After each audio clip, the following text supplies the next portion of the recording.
નમસ્કાર દર્શક મિત્રો, નર્મદા ન્યૂઝની વિશેષ રજૂઆત સાથે હું છું યજ્ઞ. દર્શક મિત્રો, ક્યાંક આવે ગુજરાતના ઇતિહાસનું જે સૌથી મોટું અને ઐતિહાસિક બજેટ ગુજરાત રાજ્યનું જે સામે આવ્યું છે 2.27 લાખ કરોડનું, અને તેમાં પણ ઇમ્પ્લિમેન્ટેશનની ઘણી બધી યોજનાઓ વિશે કોઈ પણ વાત નથી કરવામાં આવી.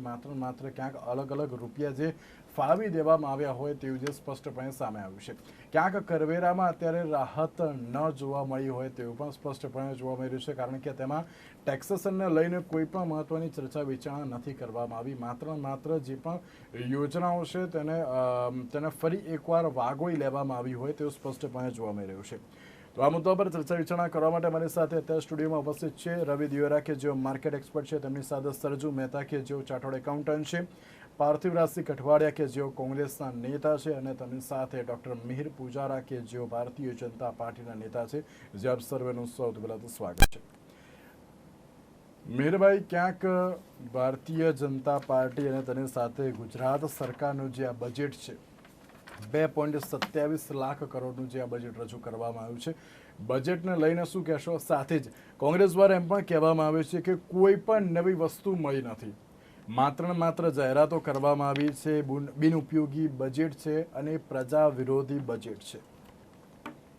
સૌપ્રથમ તો એ કહેવા માગીશ કે આપણે જે આખું વર્ષ આ પસાર થયું છે આપણું, અને એની અંદર બધા જાણે છે કે કદાચ 4-5 મહિના તો સદંતર લોકડાઉન હતું અને સરકારની ડાયરેક્ટ ઇનડાયરેક્ટ ટેક્સની આવક કદાચ ઓલમોસ્ટ બંધ હતી. એટલે જેમ સેન્ટ્રલ બજેટમાં અમે અનુભવ્યું હતું કે વી વેર થિંકિંગ કે આ સરકાર ક્યાંક પૈસા માટે કોઈ નાનકડો સેઝ ના લાવે, કોઈ નાનકડો ટેક્સ ના લાવે, because income was not at all in a good manner. પણ સેન્ટ્રલ સરકારે પણ યથાવત રાખ્યું તો કરવાનું માળખું, કોઈ ઇન્ક્રીઝ ટેક્સું નથી કર્યું, અને આઈ થિંક એ જ રેપ્લિકામાં અહીંયા પણ કોઈ પણ જાતનો કરવેરામાં વધારો નથી થયો. સો ક્યારેક આમ માણસ એવું પૂછે કે સર મારી તો બચત ના થઈ, મને શું મળ્યું? તો we can say in a very positive way કે અગર ચાહત તો સરકાર આ બધા ખર્ચાના અભાવે, કાં તો ઇન્કમ ઓછી છે એના અભાવે કદાચ નાના ઘણા કોઈ ટેક્સમાં ફેરફાર કરી શક્યા હોત, કોઈક વ્યક્તિગત ટેક્સ વધારી શક્યા હોત, ક્યાંક મ્યુનિસિપલ ટેક્સ કે કોઈ કરવેરા વધારી શક્યા હોત, પરંતુ એ વધારો નથી થયો. ઇટ મીન્સ કે આપણા ખિસ્સામાંથી કોઈ જ એક્સ્ટ્રા આવક જવાની નથી, અને સાથે સાથે આ જે કંઈ બી કામો લખ્યા છે, જે કંઈ બી પૈસા ફાળવળ્યા છે એ પ્રોપર જગ્યાએ વપરાય છે. એટલા માટે ઇનડાયરેક્ટલી જોઈએ તો ઇટ ઇઝ અ પ્રજાલક્ષી બજેટ, કોમન મેનને ધ્યાનમાં રાખીને બજેટ બનાવવામાં આવ્યું છે. અને બીજી વસ્તુ, ઘણીવાર લોકો એવું પૂછે કે બજેટ એટલે શું, રૂપિયો આવ્યો ક્યાંથી ને ગયો ક્યાંથી? તો જરા હું થોડુંક ડિફર થયું છું આ વેમાં, because now it is not only about the money. Now the budget is more focus about the facilities. Okay, આજે તમે જોઈ શકો છો કે ક્લાઇમેટ ચેન્જ, આજે સરકારે ક્લાઇમેટ ચેન્જ માટે જે પૈસા ફાળવ્યા છે એ પૈસા ફાળવીને તમે અગર એનું બાયફર્કેશન જો તો બહુ સ્માર્ટ વે બાયફર્કેશન છે, which includes solar, which includes E rickshaw, which includes biogas plant, which includes the various subsidy for the industry which does not create the pollution. સો માત્ર પૈસા કરતાં આજે હવે કોરોના પછી સમજાયું છે કે health environment is more important, not only the money. So I think this budget has given undue and proper importance to the climate change, as well as biometrics plant, as well as solar, and as well as e-rickshaw and green environment. So પૈસાની વાત તો આપણે કરીએ છીએ because we are talking about budget, but if these things to be considered, and one more thing is that રોજગારી. તો રોજગારી માટે ઓલરેડી અત્યારે આપને ખબર છે કે પીએલઆઈ સ્કીમ ચાલી રહી છે, production linked incentive scheme. And આ જે સ્કીમ છે એની અંદર હવે incentive does not only on location, but incentive will be given on how much production you are going to do. And કોઈ પણ વ્યક્તિ આજે પ્રોડક્શન વધારશે તો automatically it will increase in the implementation of the employment. Mihirbhai, ક્યાંક કોંગ્રેસ દ્વારા એમ કહેવામાં આવી રહ્યું છે કે આ બિન ઉપયોગી બજેટ છે, કોઈ પણ કામનું નથી, પ્રજા વિરોધી છે.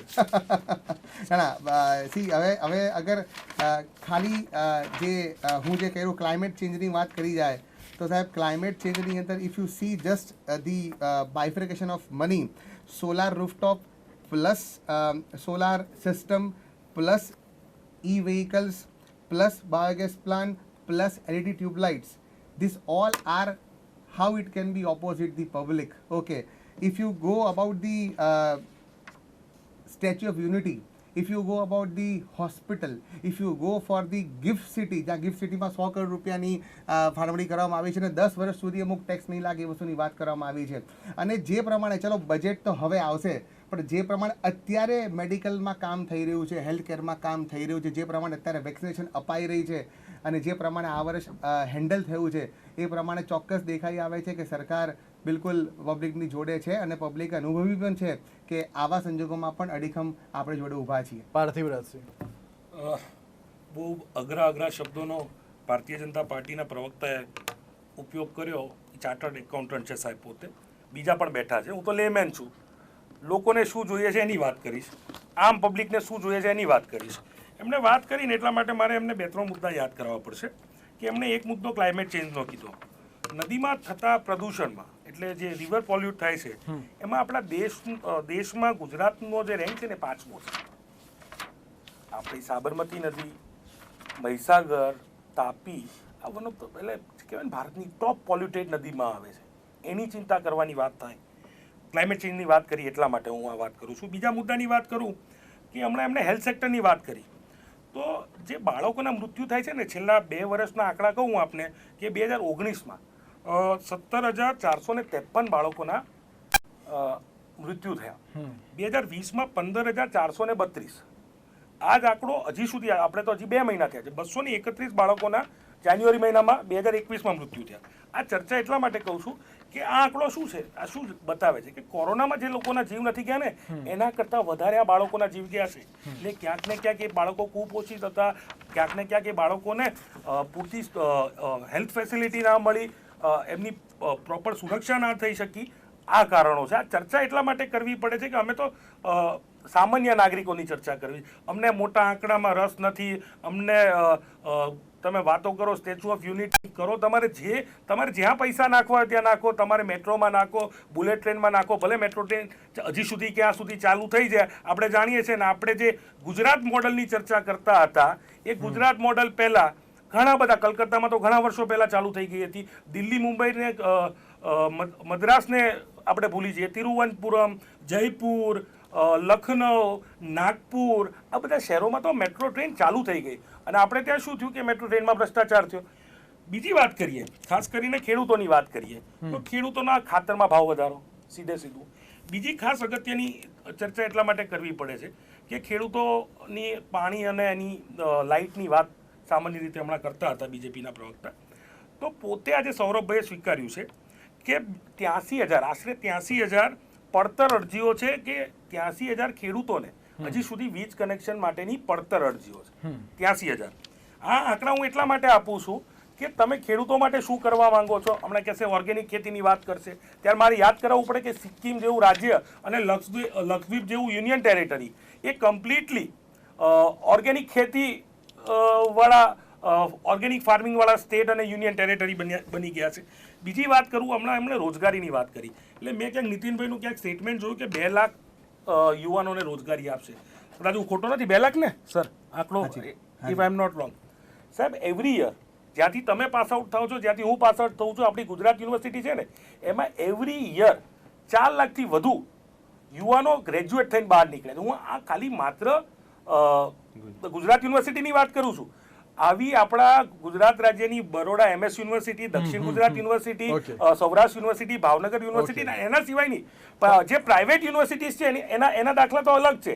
એ તો પછી જો એમને જે શટરો બનાવ્યા છે આ સરકારે, જે શિક્ષણનું પ્રાઇવેટાઇઝેશન કર્યું. અને હું બીજી વાત કરું, ખેડૂતોના એક અગત્યનો મુદ્દો મારે ચર્ચા કરવો છે. બીજી વાત કરું કે એક અગત્યનો મુદ્દો એવો છે કે 3 લાખ એટલે જે ટ્રાન્સફોર્મર હોય ને, પાવર ટ્રાન્સફોર્મર, એ બળી ગયા.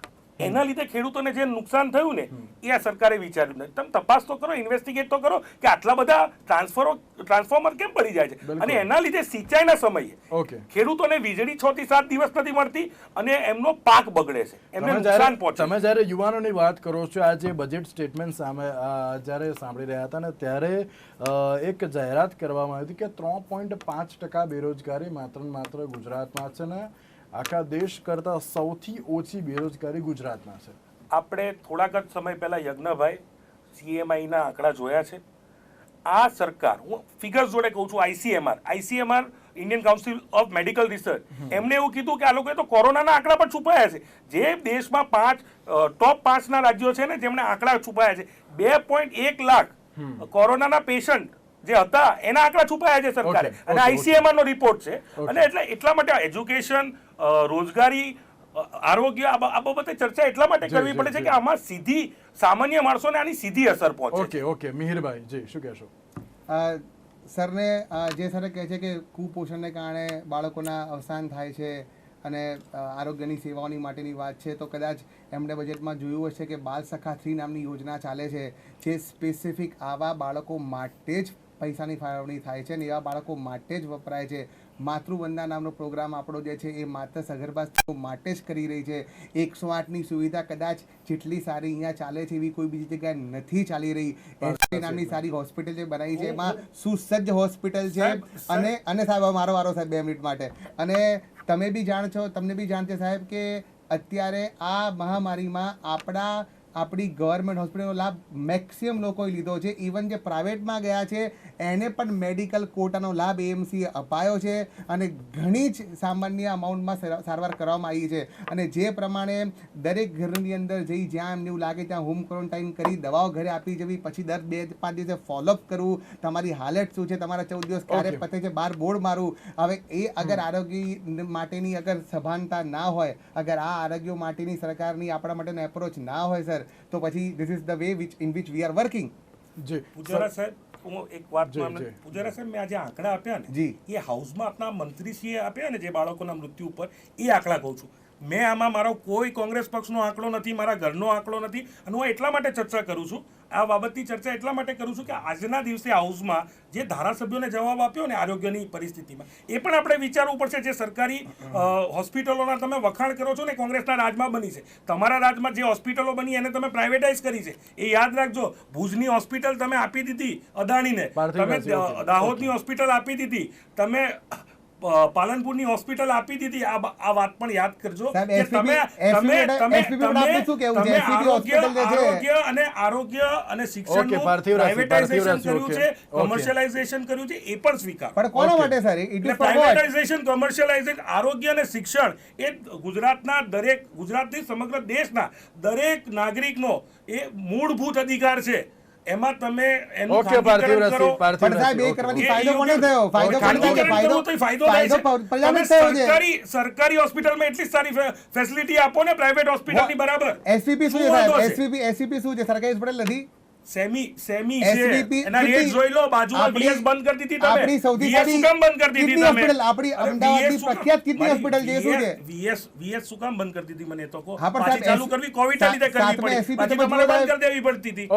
ઓકે પાર્થિવરાજ, ઓકે એક બાજુ જે રીતે ક્યાંક બજેટમાંથી અત્યારે હોસ્પિટલ ઉપર ક્યાંક ચર્ચા વિચારણા જતી રહેતી હતી, પરંતુ તેની સાથે રજુભાઈ ક્યાંક આ જે બજેટ જે જોવા મળી રહ્યું છે તેમાં ફાઇનાન્શિયલ જે કહી શકાય સેક્ટર ક્યાંક જોવા મળ્યું છે, કઈ રીતે જોઈ રહ્યા છો તમે તેને? ભાઈ હું ચર્ચા કે કોઈ પણ રજૂઆત કોઈ રાજકીય ધારામાં રહીને ક્યારેય કરતો નથી, એટલે હું તો એને પ્લેન ફૂટિંગ ઉપર જોતો હોઉં. અત્યારે જે ચર્ચાનો વિષય હોવો જોઈએ એ માઇક્રો ક્વેશ્ચન્સનો ન હોય, એક મેક્રો વિચારધારા, કઈ બાજુનું ફોકસ છે, સરકારનું ફોકસ શું છે એ અંગેનો હોવો જોઈએ.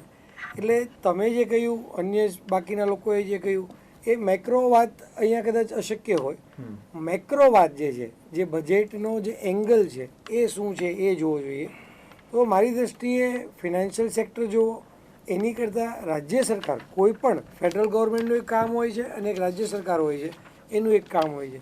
રાજ્ય સરકારનો હેતુ શું હોવો જોઈએ અને આ બજેટમાં જે દર્શાવાઈ રહ્યો છે એ શું છે એ હું આપને સમજાવીશ. કે રાજ્ય પાસે 2 ધન છે, એક બુદ્ધિધન છે અને એક બીજું શ્રમિક ધન છે.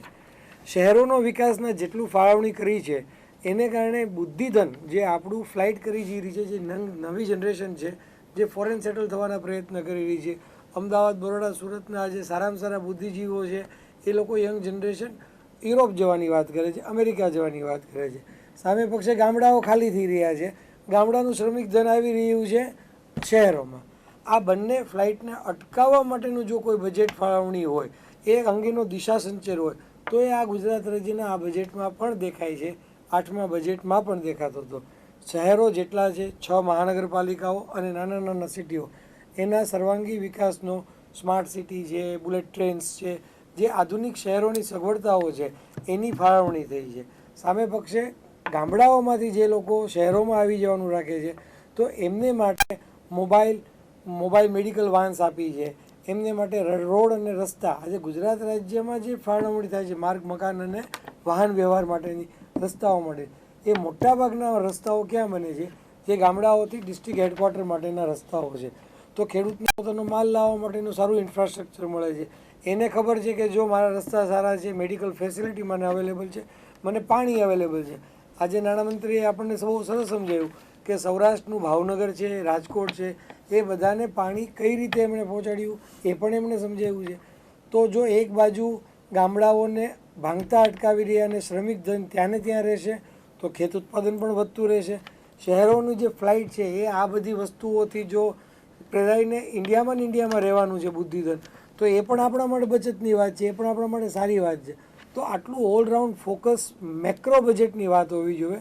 કોઈ એક વસ્તુ આ બજેટમાં છે કે કોઈ એક વસ્તુ આ બજેટમાં નથી, એ ક્યારેય ચર્ચાનો વિષય આ લેવલ પર આ પ્લેટફોર્મ પર ન હોઈ શકે. આપણે આ બજેટમાં રીતે દરેક સેક્ટરને આપણે સાંકળવું જોઈએ, એ પણ મહત્વનું છે. એટલા માટે જે રીતે મેં ફાઇનાન્શિયલ સેક્ટરને લઈને ક્યાંક ચર્ચા વિચારણા કરી હતી, કારણ કે દરેક લોકોને એક સવાલ હોય છે કે ક્યાંક અમને રાહત મળશે કે શું ટેક્સેશનમાં કોઈ. હું આપને અટકાવીને એ વસ્તુ ઉપર ફરી વખત આવું કે આની પહેલાંના આપણા 8મા બજેટના ટોક શો વખતે પણ આપણે આ વાત કરેલી કે ગુજરાત રાજ્ય કે ભારતના કોઈ પણ રાજ્ય પાસે આજે કરવેરા લેવાની કોઈ બહુ ઝાઝી સત્તા રહી જ નથી. બિલકુલ. આજે રાજ્ય સરકારનું બજેટ છે એ ફક્ત અને ફક્ત એને અવેલેબલ ફંડની ફાળવણીનું રહી ચૂક્યું છે, કારણ કે હવે વેટ નથી, વેચાણ વેરો હવે ગાયબ થઈ ગયો છે.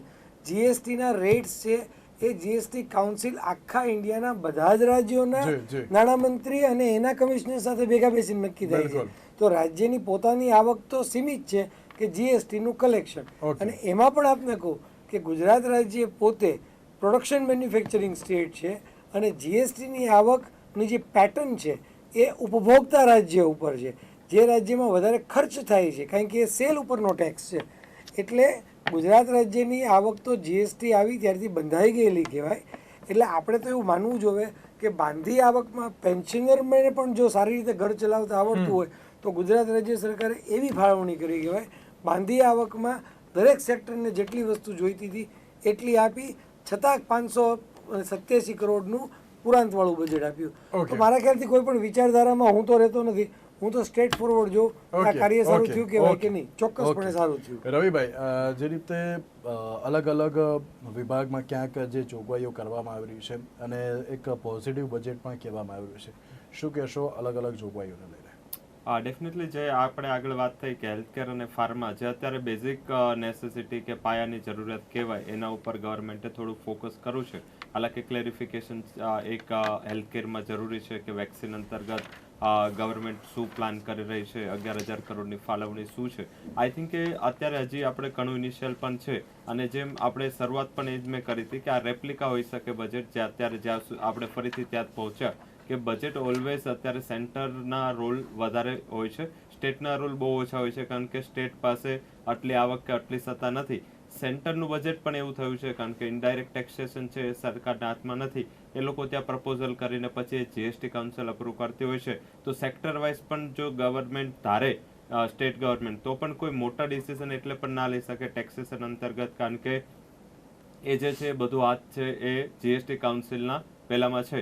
હાલાકી જે રીતે મેં આગળ પણ ચર્ચા કરી, જે રીતે સ્ટેટની કોમ્પિટિટિવનેસ વધી રહી છે, જેમ આપણે આગળ થોડા સ્ટેટ નીકળી રહ્યા છે, આપણે માત્ર એ જ જોવાનું છે કે જેમ આગળ જે સીએ સાહેબ છે એમણે સારી વાત કરી કે જે રીતે આપણું એક આવક છે, માંદી આવક છે, પણ આ માંદી આવક છે એ આપણે ત્યાં ફાઇટ કરવી પડશે. મીન્સ કે જો સ્ટેટ આટલું બધું આપણે ઇન્ફ્રાસ્ટ્રક્ચર ઉપર ફોકસ કરવું, પર કેપિટલ ડેટ આપણે કરીને આટલું સારું ઇન્ફ્રાસ્ટ્રક્ચર, વૈશ્વિક લેવલનું ઇન્ફ્રાસ્ટ્રક્ચર ગુજરાત સરકારે ઊભું કરવું, હવે એના સામે પણ જો કન્ઝ્યુમર સ્ટેટને જ આવક જવાની હોય તો આપણા માટે નેગેટિવ વસ્તુ છે. તો આના અંતર્ગત પણ કદાચ એ વિચારવાનું કે આના અંતર્ગત આપણા જે ફાઇનાન્સ મિનિસ્ટર ઓફ સ્ટેટ છે એમને ત્યાં રિપ્રેઝન્ટેશન આપવું પડે, કારણ કે આ થોડા વર્ષો ચાલે, પણ આગળના વર્ષોમાં જો આવી જ રીતે થાય તો શું થાય? ફોર એક્ઝામ્પલ યુપી છે, તો યુપીનો ગ્રોથ આ છેલ્લા 2 વર્ષમાં એક સારા એવું વધુ છે, કારણ કે યુપી છે એમનું કેપેક્સ નથી, યુપીનું પર કેપિટા ડેટ ઓછું છે, કારણ કે ત્યાં ડેવલપમેન્ટ હજી સુધી નહોતું, હવે ડેવલપમેન્ટ થઈ રહ્યું છે,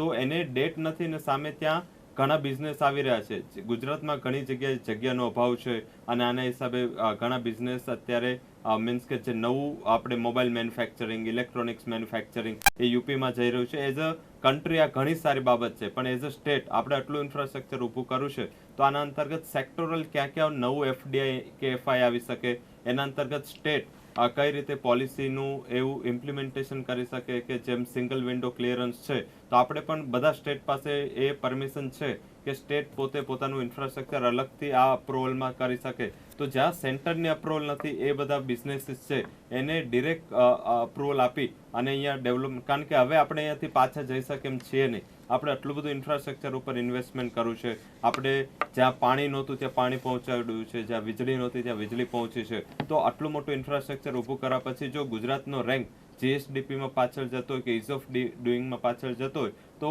આ તમારે પોલિસી પણ જરૂર છે, કારણ કે બજેટ માત્ર બજેટ નથી. બજેટ શું છે? એક ફાઇનાન્શિયલ પેપર છે કે આગળનું વર્ષ કે આગળના વર્ષો આપણા સ્ટેટ માટે શું રહે. તો આ જે આગળનું વર્ષ ખાલી આપણે એવું વિચારીએ કે આ વખતે કોરોના છે તો કદાચ આ વખતે લેટ ગો થાય, પણ હવે સરકારે જો આ બજેટ ઉપરાંત પણ આના ઉપર ફોકસ કરવાની વધુ જરૂર છે.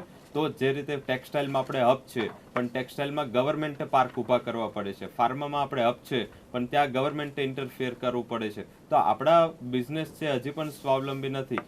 ડાયમંડ છે તો ડાયમંડમાં પણ ગવર્મેન્ટે મોટી સબસિડી, મોટા ત્યાં ટેક્સના રિલેટેડ કોમ્પ્રોમાઇઝ કરવા પડે છે. પોર્ટ છે, પાવર છે, જેમાં ગુજરાત નંબર 1 છે, ત્યાં હજી પણ ગવર્મેન્ટ છે એને આટલું મોટું ત્યાં કેપેક્સ કે ત્યાં ઇન્વેસ્ટમેન્ટ કરવું પડે છે. તો મારા હિસાબે બજેટ એવું હોવું જોઈએ, મીન્સ કે બજેટ કદાચ મારી સમજ આટલી બધી નહીં હોય જેટલી આગળ એક્સપર્ટ્સની કે બીજા બધાની હોય, પણ આ મારું એવું માનવું છે કે બજેટ કદાચ આવરી લે તો આઈ થિંક કે ગુજરાત જે પાછળ જઈ રહ્યું છે ત્યાં મને એની ચિંતા છે, કોણ શું કરે છે, કોણે શું રજૂ કરવું, કારણ કે મને પણ ખ્યાલ છે કે આવકની લિમિટેશન છે. આ ઉપરાંત જોઈએ તો ઘણા સેક્ટરને સબસિડી આપવી જોઈએ ત્યાં આપી પણ છે. મને એવું લાગી રહ્યું છે કે જો આ બજેટનું જે રીતે પ્રોવિઝનિંગ છે એટલું ઇમ્પ્લિમેન્ટેશન થશે તો આ જે સર્વોત્તમ બજેટની વાત થઈ એ કદાચ જે આજે આપણા સીએમએ વાત કરી તો એ કદાચ આ વર્ષમાં નહીં પણ આવતા વર્ષમાં જરૂરથી આ જે સર્વોત્તમ બજેટ કે સર્વોત્તમ ગુજરાત છે એનું મોડલ છે એ કદાચ આ બજેટ આપી શકે.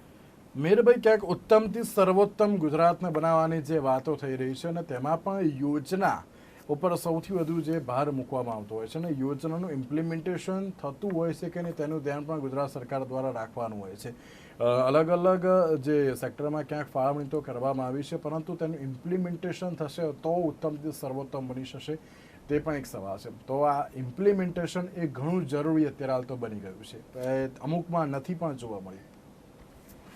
સી, બજેટ જ્યારે આપણે બનાવીએ છીએ તો તમને બી ખબર છે કે બજેટમાં always when we start actual proceeding તો એમાં ચોક્કસ જ્યાં જ્યાં તમને એવું લાગે બજેટ કર્યા પછી પણ તો એમાં સરકાર જાતે જ્યાં જ્યાં જરૂર લાગે ત્યાં નાના મોટા સુધારા વધારા કરતી હોય છે. અગર આંકડા તમે ગયા વર્ષના જોયા હોય તો 19-20ના બજેટની અંદર, 20-21ના બજેટની અંદર બજેટ આવ્યા પછી પણ જ્યાં એવું લાગ્યું કે નહીં આની જગ્યાએ આવું કરવું જોઈએ છે ઇમ્પ્રેશનના સ્ટેજ પર, તો ભલે એ પુરાંત ઘટી હોય, મતલબ કે ક્યાંક આપણો પ્રોફિટ ઘટ્યો હોય તો બી સરકારે એ વસ્તુ કરી છે. અને as far as implementation is concern તો આજે જે પ્રમાણે આપણે રહીએ છીએ ત્યાં આગળ તમને બી ખબર છે કે અગર તમને એવું લાગે કે મારા એરિયામાં કોઈ પ્રશ્ન છે કાં તો મારા એરિયામાં વસ્તુ as per the budget commitment નથી જઈ રહી, તો ધેર ઇઝ અ ટ્રાન્સપરન્સ ગવર્મેન્ટ. સરકારે તમને એપથી માંડીને, વેબસાઇટથી માંડીને, ઈમેલથી માંડીને નંબર આપેલા છે. તમને એવું લાગે કે સર ઇમ્પ્લિમેન્ટેશન અમારે ત્યાં નથી થઈ રહ્યું કે યા તો અમારે ત્યાં તમે જે કમિટમેન્ટ કર્યા પૂરા નથી થતા, simply you can approach them, simply you can put a message, simply you can go on app and say કે this are my concerns regarding this and please do the needful. See, so this is the way કે ભાઈ ચલો ક્યાંક નાની મોટી આપણા મોદી સાહેબ હંમેશા કહે છે કે સી કામ કરીએ તો ભૂલો થાય, ઓકે, અને અગર એવું લાગે તો just let us know, we will try our level best to make it clear. So તમે વાત કરી ઇમ્પ્લિમેન્ટેશનની, તો this is the proper way કે વી આર ટ્રાઇંગ, પણ ક્યાંક એવું લાગે તો પ્રજાને અધિકાર છે કે પ્રજા ચોક્કસ કન્વે કરી શકે છે કે આ 2-5 જગ્યાએ અમને એવું લાગતું નથી, then concerned person will take care. Okay, Parthivrajsinh, સમય ઘણો ઓછો છે, છેલ્લે ટૂંકમાં શું કહેશો? ટૂંકમાં જ કહીશ કે જે ઇમ્પ્લિમેન્ટેશનની વાત કરી, ગયા બજેટની જાહેરાત હતી 500 સ્કૂલ ઓફ એક્સલન્સ, એ અમને બતાવી દે ઇમ્પ્લિમેન્ટ થવાની બાકી છે. 7,000 નવા ક્લાસરૂમ, એ બતાવી દે ઇમ્પ્લિમેન્ટ થવાનું બાકી છે. ગાંધીનગરમાં 24 કલાક પાણી, એ ઇમ્પ્લિમેન્ટ થયું કે નહીં એ બતાવી દે. 17 લાખ ઘરોમાં નળથી ગામડાઓમાં પાણી પહોંચાડવાની વાત કરી હતી, કેટલા લાખ ઘરોમાં પાણી પહોંચાડી શક્યા એની વાત કરે. એજ્યુકેશન, જે ગુજરાત મોડલની વાત કરે છે, એજ્યુકેશનમાં 9મા ક્રમે છે, પહેલા નંબરે ક્યારે આવશે એની વાત કરે. ગર્લ ચાઇલ્ડ એજ્યુકેશનમાં 20મા નંબરે છે, એ પહેલા 10માં કઈ રીતે આવશે એની વાત કરે. ખેડૂતોની આવકમાં 8મા ક્રમે છે, એને આપણે આવક કઈ રીતે વધારે એની વાત કરે. 229 GIDCઓમાં 2000 ઇન્ડસ્ટ્રીઓ બંધ થઈ ગઈ છે, ચાલુ ક્યારે થશે એની વાત કરે. અને યુવાનોને રોજગારી કઈ રીતે આપી શકાય એની વાત કરે તો સાચું બજેટ ગણાશે. ઓકે, તો એક બાજુ જે ગુજરાતના ઇતિહાસનું સૌથી મોટું 2.27 લાખ કરોડનું જે બજેટ તો રજૂ કરવામાં આવ્યું છે, હવે તેમાં કઈ રીતનું ઇમ્પ્લિમેન્ટેશન થશે? ચોક્કસથી એક પોઝિટિવ બજેટ જે અત્યારે હાલ તો સરકાર દ્વારા કહેવામાં આવી રહ્યું છે કે ના, પોઝિટિવ બજેટ છે, બહુ જ સારું એવું બજેટ છે, ઐતિહાસિક બજેટ છે. હવે આ દરેક યોજનામાં અથવા તો દરેક સેક્ટરમાં જે ફાળવણી કરી છે ને તેનું ઇમ્પ્લિમેન્ટેશન હવે કેવી રીતે થાય છે તે તો હવે જોવાનું છે. તેની સાથે મિહિરભાઈ, સરજુભાઈ, પાર્થિવરાજસિંહ અને રવિભાઈ, આપ સર્વેનો આભાર અમારી સાથે ચર્ચા વિચારણામાં જોડાવા માટે. તો આજના વિશેષ કાર્યક્રમો સર્વજ આપશો. નમસ્કાર.